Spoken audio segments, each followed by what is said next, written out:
The lanky one, who had completely lost his mental balance, had himself injected intravenously in the leg with paraffin. The soldier did it for him in the water closet. As it was already getting towards evening, Sweik proposed that they resume their journey to the chaplain. The small, tubby one, who was already beginning to wander, tried to persuade Sweik to stay a little longer. The lanky one was also of the opinion that the chaplain could wait, but Sweik was not enjoying it anymore at Kuklik and threatened to go on alone. And so they left, but he had to promise them that they would all stop somewhere again. They stopped at a small cafe at Florence where the tubby one pawned his silver watch so that they could go on having fun. When they left, Sweik was already leading them by the arm. It gave him an awful lot of trouble. Their feet kept on slipping, and they were all the time wanting to go somewhere. The small tubby one almost lost the bundle for the chaplain, and so Sweik was forced to carry it himself. Sweik had continually to alert them when an officer or an NCO came by. After superhuman efforts and struggles, he managed to bring them to the house in the Krylovska Avenue where the chaplain lived. He fixed the bayonets on their rifles himself, and by poking them in the ribs, forced them to lead him instead of his leading them.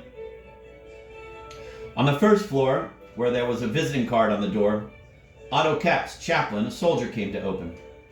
From the drawing room could be heard voices and the clinking of bottles and glasses. "Humbly report, sir," said the lanky one with an effort in broken German and saluting the officer. "One bundle and one man delivered." "Come in," said the soldier. "How did you manage to get into that state?" "The chaplain's the same way," the soldier spat.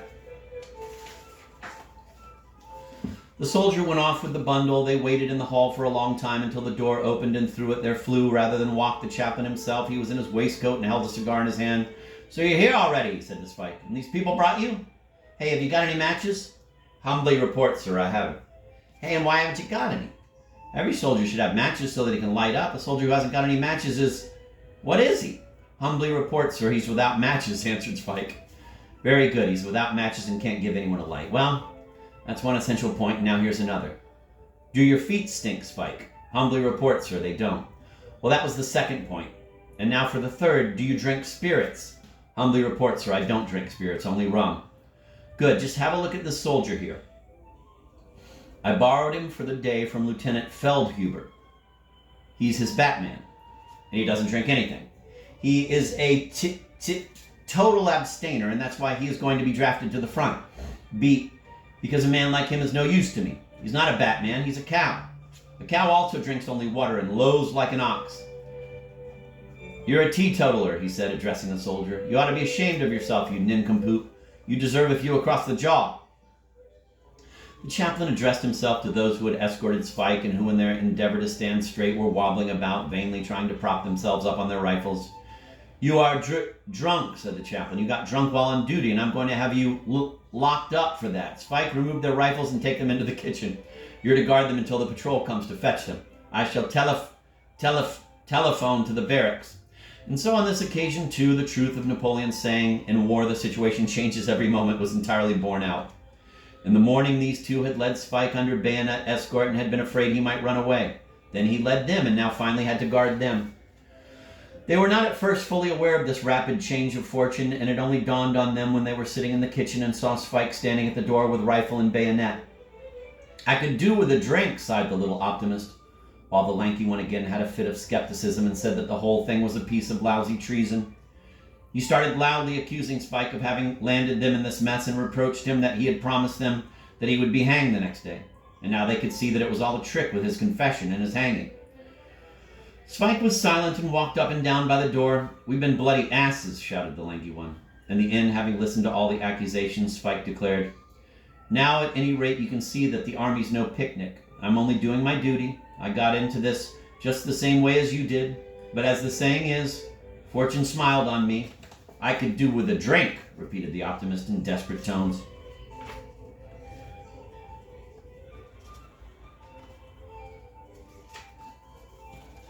The lanky one got up and reeled towards the door. "Let's go home," he said to Sweik. "Chum, don't be a bloody fool." "Get back," answered Sweik. "I've got to guard you. Now we don't know each other any longer."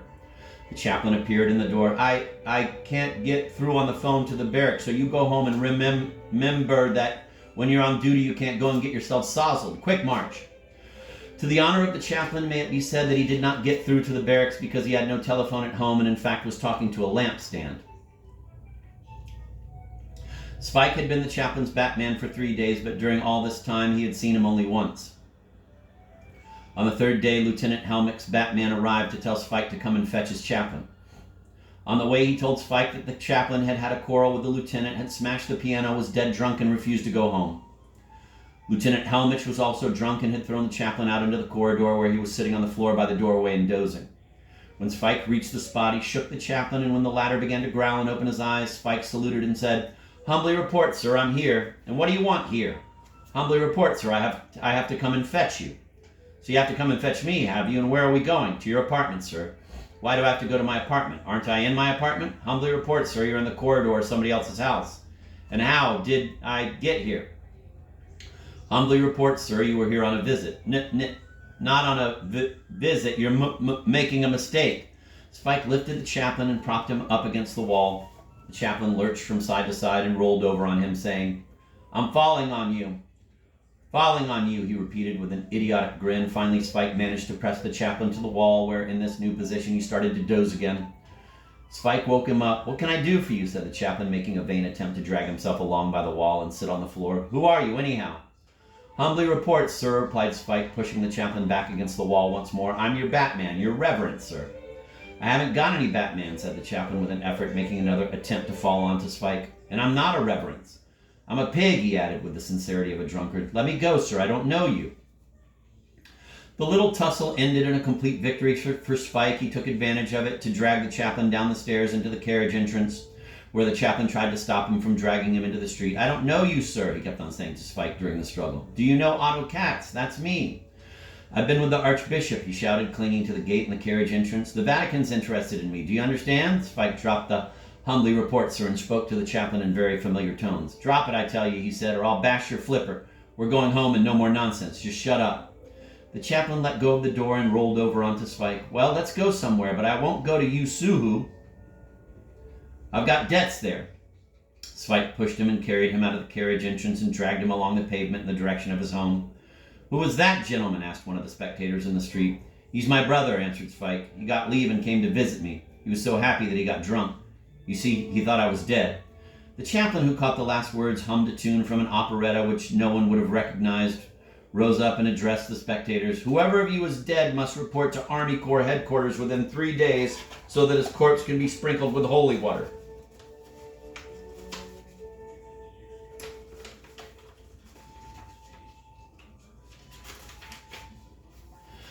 And he lapsed into silence, endeavoring to fall nose first on the pavement while Sweik held him under the arm and dragged him home.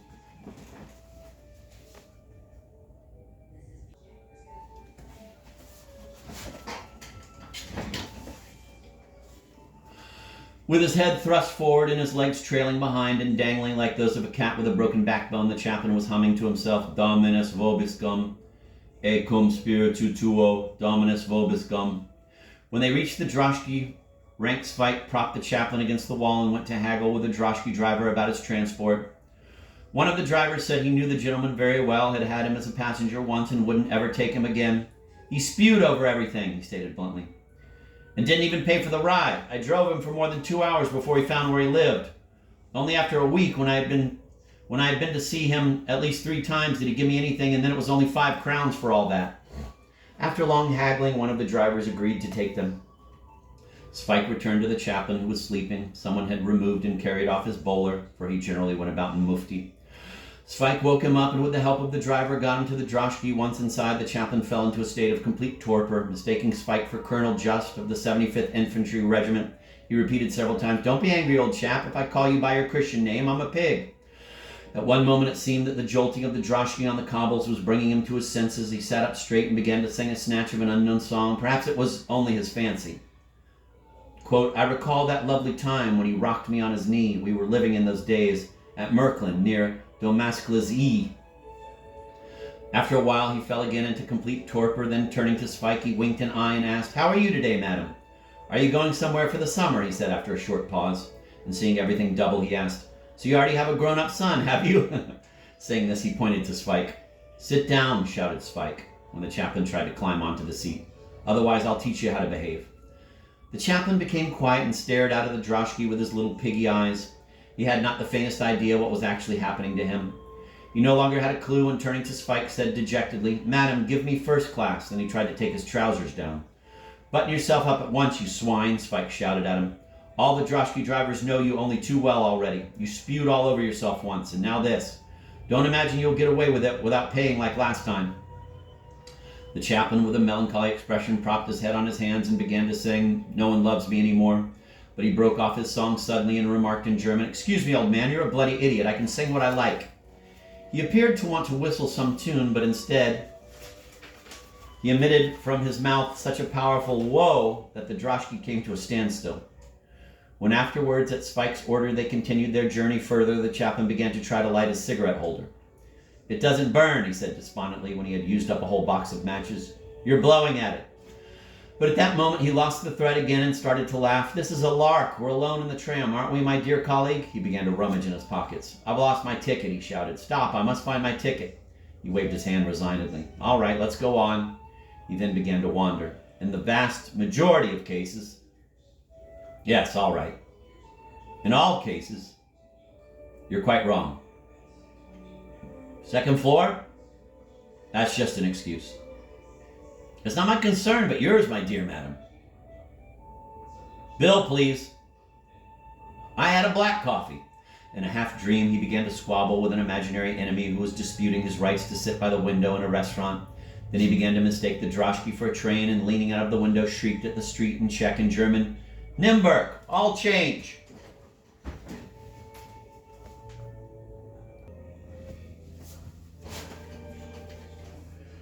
Sweik pulled him back, and the chaplain forgot about the train and began to give various animal imitations. He spent longest over the cock, and his cock-a-doodle-doo resounded triumphantly from the droshky. For some time he was very active and restless and tried to fall out of the droshky, swearing at the passers-by and calling them gutter snipes. Then he threw his handkerchief out of the droshky and shouted that they must stop because he had lost his luggage. Then he began to tell a story. "In Bud-Jovis there was once a drummer. He got married.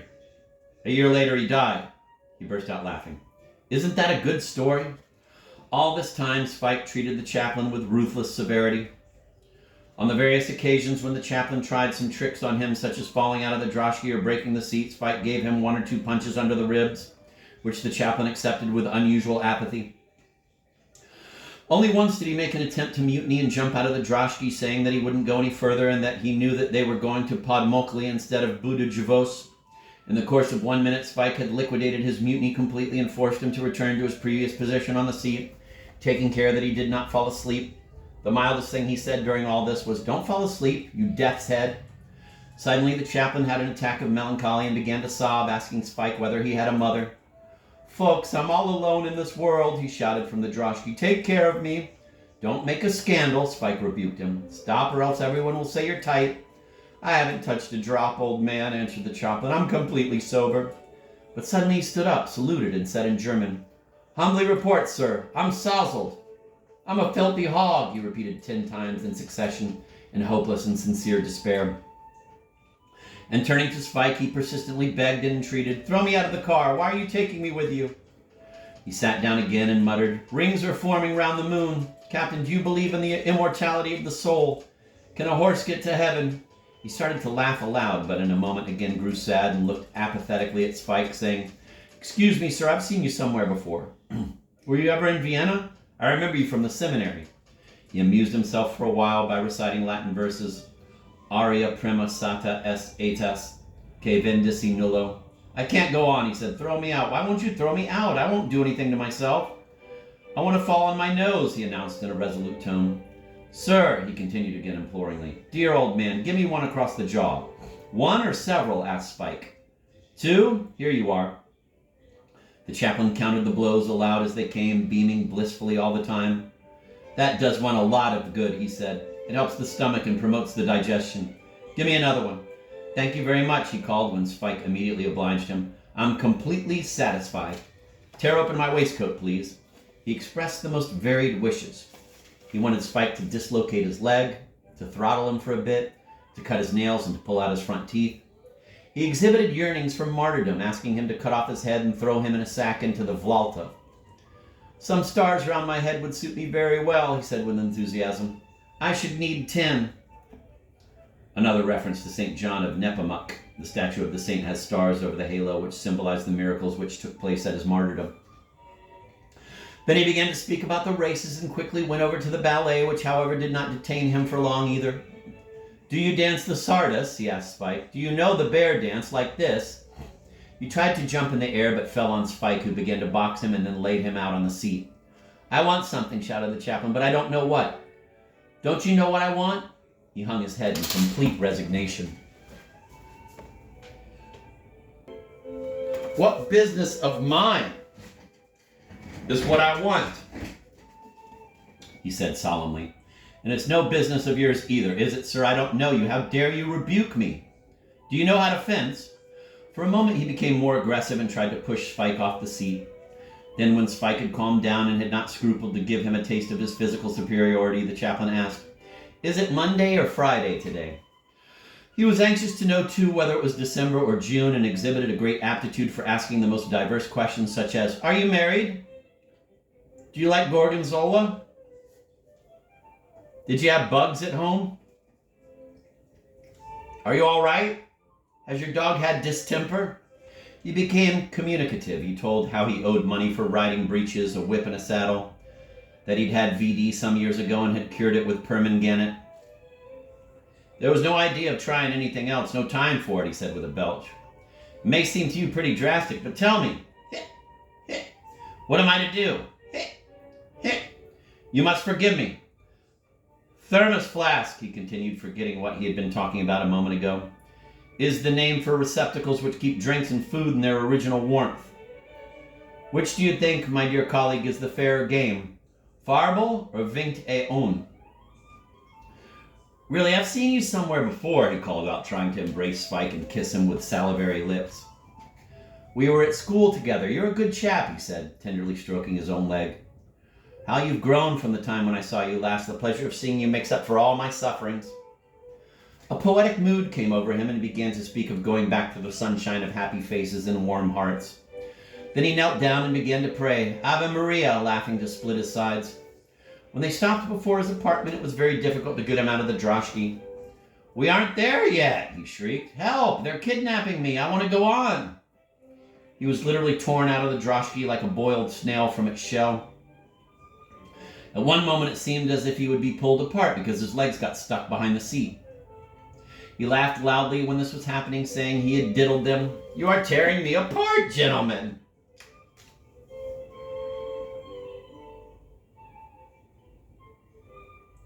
Then he was dragged through the carriage entrance up the steps to his apartment, and once inside, thrown like a sack on the sofa, he declared that he wouldn't pay for the car which he hadn't ordered, and it took more than a quarter of an hour for them to explain to him that it was a droshky.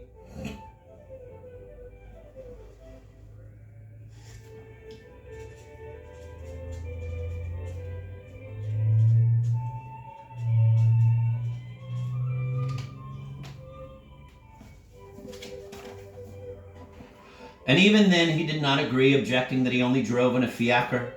You're trying to diddle me, he declared, winking knowingly at Sweik and at the droshky driver. We walked here. And suddenly, in an outburst of generosity, he threw his purse to the driver. Take it all, I can pay. A kreutzer more or less doesn't make any difference to me. He should really have said 36 kreutzers, because that was all the purse contained. Fortunately, the driver subjected him to an exhaustive search, talking of swipes over the jaws. He did so. All right, then, give me one, the chaplain answered. Do you think I couldn't take it? I could manage 5 from you. In the chaplain's waistcoat pocket, the driver found 10 crowns. He went away cursing his fate and the chaplain for wasting his time and ruining his business. The chaplain took some time to fall asleep because he kept on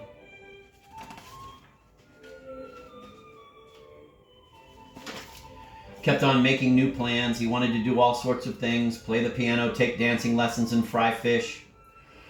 Then he promised Sweik his sister, although he did not have one, and he also asked to be taken off to bed, and finally he fell asleep, asserting that he wished to be regarded as a human being, which was just as valuable an entity as a pig. When Sweik entered the chaplain's room in the morning, he found him lying on the sofa and puzzling hard how it could happen that someone had wetted him in such a peculiar way that he had got stuck to the leather couch with his trousers. Humbly report, sir, said Sweik, that in the night you... In a few words, he explained to the chaplain that he was terribly mistaken if he thought that he had been wedded. The chaplain, who had an unusually heavy hangover, was in a depressed mood. I can't remember, he said, how I got from the bed onto the sofa. You never were in the bed, sir. As soon as we got here, we laid you on the sofa. That's as far as we could manage. And what have I been up to? Was I up to anything at all? Wasn't I perhaps drunk? Not half, answered Sweik. Totally you were, sir. A little delirium came over you. I hope it'll help you if you change your clothes and wash. I feel as if someone had given me a drubbing, complained the chaplain. And I'm thirsty, too. Did I have a brawl yesterday? It wasn't too bad, sir. The thirst is the result of the thirst you had yesterday. A chap doesn't get over it so quickly. I knew a cabinet maker who got drunk for the first time on New Year's Eve in 1910 and on the morning of the 1st of January. He had such a thirst and felt so bad that he bought a salted herring and started drinking again. And he has gone on doing that every day for 4 years, and no one can help him because he always buys his salted herrings on Saturday for the whole week. It's a proper merry-go-round, as our old sergeant major in the 91st Regiment always used to say. The chaplain was suffering from 100% hangover and was in a state of utter depression. Anyone who had been listening to him at that moment would have been convinced that he regularly attended the lectures of Dr. Alexander Baytek. Quote, "We must declare war to the death on the demon of alcohol, who slaughters our best men," end of quote, and had been reading his 100 Ethical Sparks. He modified it slightly, it's true. If, he said, you drank noble drinks like arak, maraschino, cognac, all right, but yesterday I drank some frightful borovichka, schnapps made out of juniper. I'm surprised I could swill that stuff like I did. It had a disgusting taste. If it had only been griot. People think up different kinds of filth and drink them like water. A borovichka like that doesn't even taste good. It doesn't have any color and burns your throat. If it had only been the genuine article distilled from juniper, like what I once drank in Moravia, but it was made out of some kind of wood alcohol and scented oils. Look how I am belching. Alcohol's poison, he decided. It must be original and genuine and not manufactured synthetically in a factory as the Jews do it. It's the same with rum. Good rum's a rarity. If we only had here genuine Orichovka, the same made out of walnut. He sighed. That would put my stomach right. The sort of Orichovka which Captain Snable in Bruska has. He began rummaging in his pockets and examining his purse. I've only got 36 kreutzers. What about selling the sofa, he reflected. What do you think? Would anyone buy it? I'll tell the landlord that I've lent it to somebody or that somebody's stolen it. But no, I'll keep the sofa. I'll send you to Captain Snable to ask him to lend me 100 crowns. The day before yesterday, he had a win at cards. If you don't get anything from him, then go to the barracks at Verzofedisi to Lieutenant Mahler. If you don't succeed with him, you can go to Heredicani to Captain Pfizer. You can tell him that I've got to pay for my horse's fodder and I've spent the money on drink. And if you don't have any luck with him, we'll pawn the piano and damn what happens, I'll write you a few general lines. Don't let yourself get fobbed off, say that I need it and that I'm quite broke. Think up whatever you like, but don't return empty-handed, otherwise I'll march you off to the front. Ask Captain Snable where he buys his Orichkovka and buy 2 bottles of it. Sweik discharged his mission brilliantly. His sincerity and honest countenance won him complete confidence, and no one doubted the truth of what he was saying.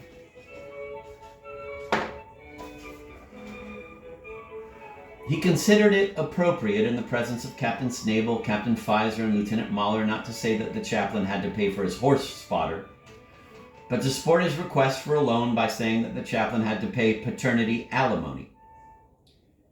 He was given money at all 3 places. Having acquitted himself honorably on his expedition and brandishing on return the 300 crowns, the chaplain, who had by this time taken a bath and put on clean clothes, was very surprised.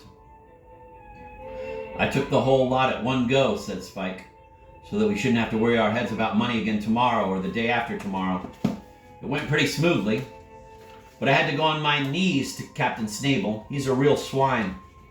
When I told him that we have to pay alimony. Alimony? The chaplain repeated in horror. Yes, alimony, sir. Compensation for the women, you know. You told me that I should think up something and I couldn't hit on anything else. Where I come from, a cobbler paid alimony to 5 different girls. He was quite desperate about it and had to go and borrow money too. But everybody was ready to believe that he was in a frightful situation. They asked me what the girl was like, and I said she was very pretty and not yet 15, and so they wanted her address. You certainly made a nice mess of it, Sweik, sighed the chaplain and began to walk up and down his room. That's another nice scandal, he said, clutching his head. I've got a terrible headache. I gave them the address of an old deaf lady in the street where I live, explained Sweik.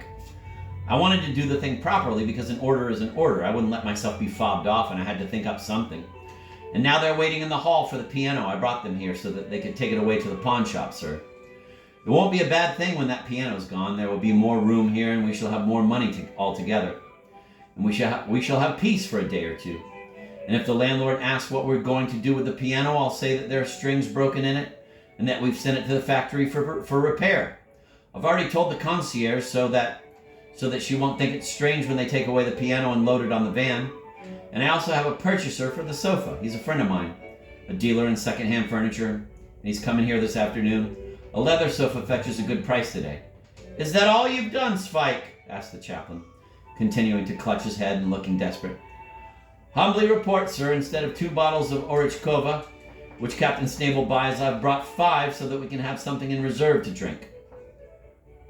Can they come and take the piano before they shut the pawn shop? The chaplain waved his hand hopelessly, and a few minutes later they were already loading the piano onto the van. When Sweik returned from the pawn shop, he found the chaplain sitting in front of an open bottle of Orichovka and swearing because the cutlet he had got for lunch had been underdone. He was again half seas over. He declared to Sweik that from tomorrow he would lead a new life. Drinking alcohol was vulgar materialism, and one must live a spiritual life.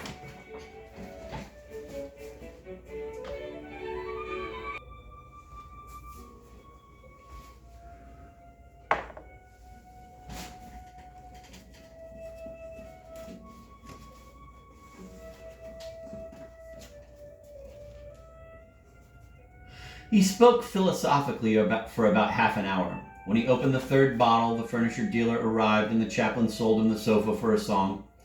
He invited him to talk to him and was very discontented when the furniture dealer excused himself on the grounds that he had still to go and buy a bedside table. It's a pity that I haven't got one, said the chaplain reproachfully. A man can't think of everything.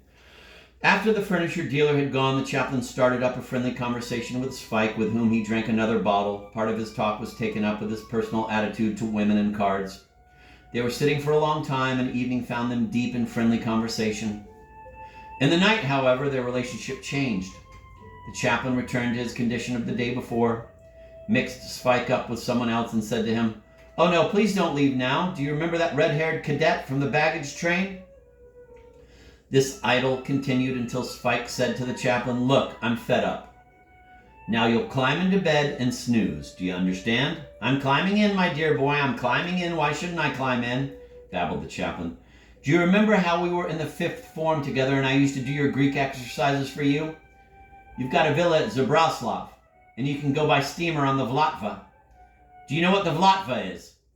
Sweik forced him to take off his boots and undress. The chaplain obeyed with a protest directed to some unknown persons. "You see, gentlemen," he said to the cupboard and to the ficus, "how my relations treat me.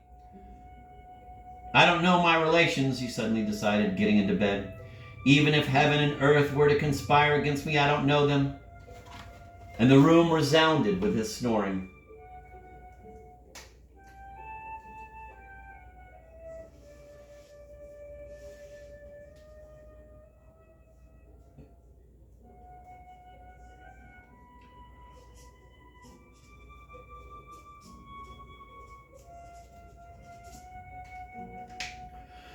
It was during these days, too, that Sweik went to visit his old charwoman, Mrs. Mueller. In his apartment, Sweik found her cousin,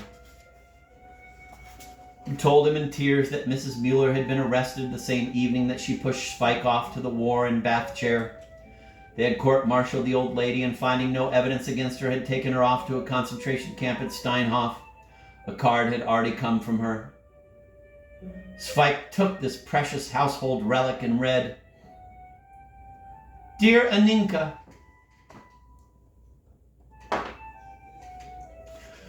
We are enjoying ourselves very much here. We are well.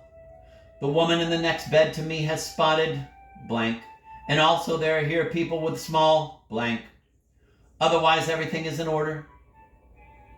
We have plenty to eat and collect potato blank for soup. I have heard that Mr. Sweik is already blank, so find out somehow where he is laid so that after the war we can decorate his grave. I forgot to tell you that in the right-hand corner in the attic there is a little dog in a box, a miniature pinscher puppy. But he hasn't had anything to eat for several weeks ever since they came to fetch me because of blank. So I suppose that it's already too late and the little dog is also resting with blank. And across the whole letter there was a pink stamp in German, censored, Imperial and Royal Concentration Camp, Steinhof. And the little dog was really dead, sobbed Mrs. Mueller's cousin. And you'd never recognize your apartment either. I've got some dressmakers lodging there, and they've turned it into a real ladies' fashion parlor. Everywhere there are fashion pictures on the walls and flowers in the windows. Mrs. Mueller's cousin was not to be comforted. Amid continuous sobbing and lamentation, she finally expressed the fear that Sweik had deserted from the army and wanted to ruin her, too, and bring her into misery. Finally, she spoke to him as though he were an infamous adventurer. That's really priceless, said Sweik. I really love that. And let me tell you, Mrs. Kesher, that you are absolutely right about my getting out. I had to kill 15 sergeants and sergeant majors, but don't tell anybody. And Sweik left his home, which was so unwelcoming to him, saying, Mrs. Kesher, I've got some collars and shirt fronts at the laundry. Please fetch them for me so that when I come back from the war, I'll have some mufti to put on. And please see, too, that the moths don't get at my suits in the wardrobe. And give my love to those young ladies who are sleeping in my bed. And then Sweik went to pay a visit to the Chalice. When Mrs. Palovich saw him, she declared that she wouldn't serve him, as he had probably deserted. My husband, she started the same old gramophone record, was so careful, and he's there. He's locked up, poor dear, all for nothing. And people like you are free to roam about and desert from the army. They were looking for you here again only last week. We are more cautious than you, she concluded. And all the same, we're in the soup. Not everyone has your luck. This conversation was overheard by an elderly man, a locksmith from Smichoff, who came up to Sweik and said, Excuse me, sir, do you mind waiting for me outside? I've got something to talk to you about. In the street, he talked confidentially to Sweik, believing him to be a deserter on the basis of Mrs. Palovich's opinion.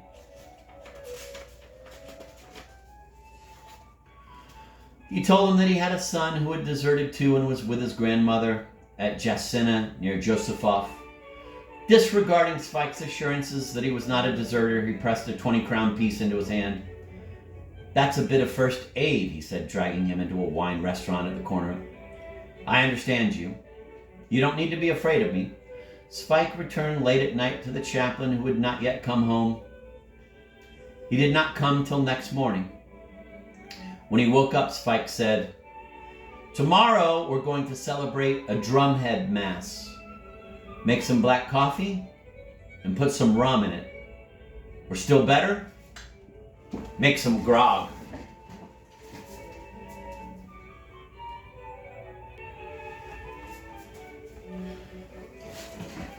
Chapter 11, I think, or maybe it's 2, I don't know. Sweik goes with the chaplain to celebrate a drumhead mass. Preparations for the slaughter of mankind have always been made in the name of God or some supposed higher being which men have devised and created in their own imagination. Before the ancient Phoenicians cut a prisoner's throat, they also performed religious ceremonies just as solemnly as did new generations some 1,000 years later before marching to war and destroying their enemies with fire and sword. The cannibals of the Guinea Islands and Polynesia sacrificed to their gods and performed the most diverse religious rites before ceremoniously devouring their captives or unnecessary people like missionaries, travelers, agents of various business firms, or persons who are just inquisitive. As the culture of vestments has not yet reached them, they decorate the outsides of their thighs with bunches of gaudy feathers of forest birds. Before the Holy Inquisition burnt its victims, it performed the most solemn religious service, a high mass with singing. When criminals are executed, priests always officiate, molesting the delinquents with their presence. In Prussia, the unfortunate victim was led to the block by a pastor, in Austria to the gallows by a Catholic priest, in France to the guillotine, in America to the electric chair by a clergyman, and in Spain to a chair where he was strangled by an ingenious appliance. In Russia, the revolutionary was taken off by a bearded Orthodox priest, etc. Everywhere on these occasions, they used to march about with a crucified Christ figure, as to say, they're only cutting your head off. They're only hanging you, strangling you, putting 15,000 volts into you. But think what that chap there had to go through. The great shambles of the world war did not take place without the blessing of priests. Chaplains of all armies prayed and celebrated drumhead masses for victory for the side whose bread they ate. When mutineers were executed, a priest appeared. A priest could also be seen at the execution of Czech legionaries. Nothing has changed from the time when the robber Wojciech, whom they nicknamed the Saint, operated with a sword in one hand and a cross in the other, murdering and exterminating the Baltic Slavs. Throughout all Europe, people went to the slaughter like cattle, driven there not only by butcher emperors, kings, and other potentates and generals, but also by priests of all confessions who blessed them and made them perjure themselves, that they would destroy the enemy on land, in the air, on the sea, etc. Drumhead masses were generally celebrated twice, once when a detachment left for the front, and once more at the front on the eve of some bloody massacre and carnage.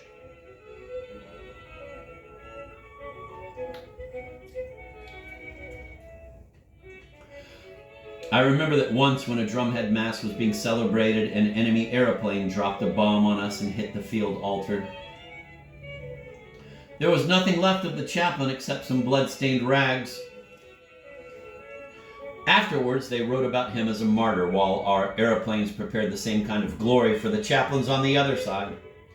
We had a great deal of fun out of this, and on the provisional cross, at the spot where they buried the remains of the chaplain, there appeared overnight this epitaph, quote, "What may hit us has now hit you. You always said we'd join the saints. Well, now you've caught it at Holy Mass. And where you stood are only stains." Sweik brewed a splendid grog which eclipsed the grogs of old sea dogs. Pirates of the 18th century might have drunk a grog like that and been satisfied with it. The chaplain was delighted. "Where did you learn to make such a marvelous thing?" he asked. "Years ago as a wandering apprentice," answered Sweik. "I learned it in Bremen from a debauched sailor who used to say that grog must be so strong that if anyone fell into the sea, he could swim across the whole English Channel. After a weak grog, he'd drown like a puppy. After a grog like this, Sweik, we'll be able to celebrate a marvelous drumhead mass," reflected the chaplain. "I think I ought to say a few farewell words first. A drumhead mass is not such fun as a mass in the garrison jail or preaching to those rascals. You have to have all your wits about you. We have a field altar. It's a folding one. A pocket edition.